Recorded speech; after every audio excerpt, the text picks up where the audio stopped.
एक प्राचीन दौर के कटे हुए हाथ को फिर से जिंदा करने के लिए वैज्ञानिकों ने दुनिया की सबसे एडवांस ह्यूमन प्रिंटिंग टेक्नोलॉजी का सहारा लिया। जैसे जैसे खास तरह का पोषण द्रव मशीन में भरने लगा, यंत्र सबसे पहले टूटी हुई हड्डियों को दोबारा जोड़ने लगा। कुछ ही देर में उस अजीब बाहरी जीव का सिर, फिर पूरा कंकाल प्रिंट होकर सामने आ गया। लेकिन असली काम तो अब शुरू हुआ था। अब आने वाली थी सबसे मुश्किल स्टेप, मांस और ऊतकों की मरम्मत। धीरे धीरे जब मांसपेशियां और हड्डियों को ढकने लगी, वैज्ञानिकों ने उस शरीर पर हल्की ऊर्जा से भरी यूवी किरणें डाली ताकि कोशिकाएं खुद की सुरक्षा शुरू करें और सतही त्वचा बननी शुरू हो जाए। सभी की उत्सुक निगाहों के बीच रिकंस्ट्रक्शन एक्सपेरिमेंट सफलतापूर्वक पूरा हो गया। लेकिन जैसे ही लाइफ पॉड धीरे धीरे खुला, हर कोई दंग रह गया। अंदर खड़ी थी एकदम नग्न, बेहद खूबसूरत सी लड़की। जनरल की आंखें बाहर निकल आईं। उसे खुद समझ नहीं आया कि वो क्या देख रहा है। लेकिन इससे पहले कि वह सदमे से बाहर आता, वैज्ञानिकों ने जल्दी से थर्मल बैंडेज एक्टिवेट किए और लड़की के पूरे शरीर को लपेट दिया। प्लान ये था कि उसे जगाकर पूछताछ की जाए, पर जैसे ही वो लड़की होश में आई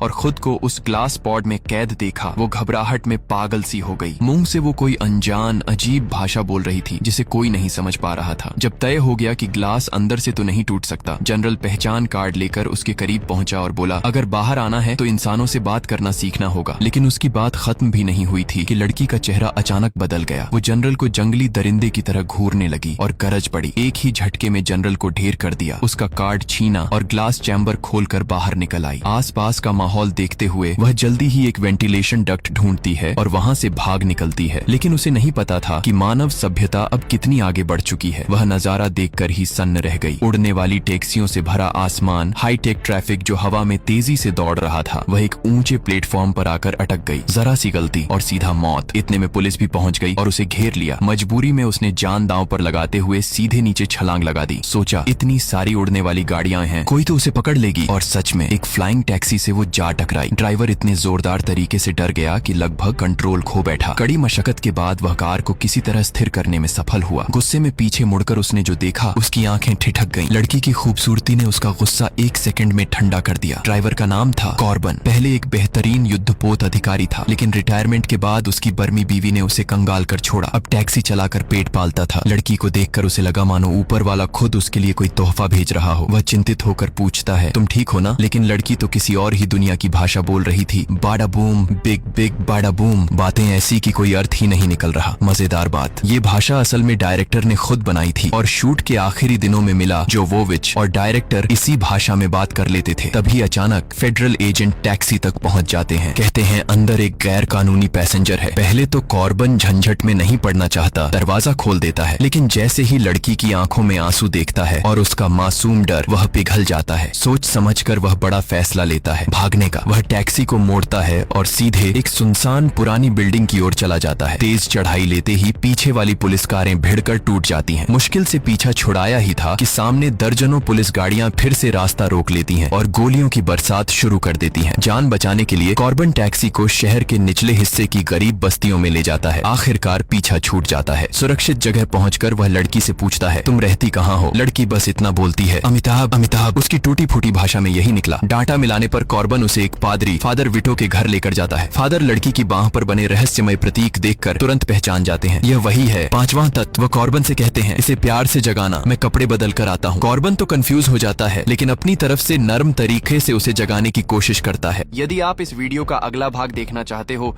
तो जल्दी से हमारे पेज को फॉलो कर लो और इस वीडियो को लाइक कर दो और कमेंट में यस लिख दो।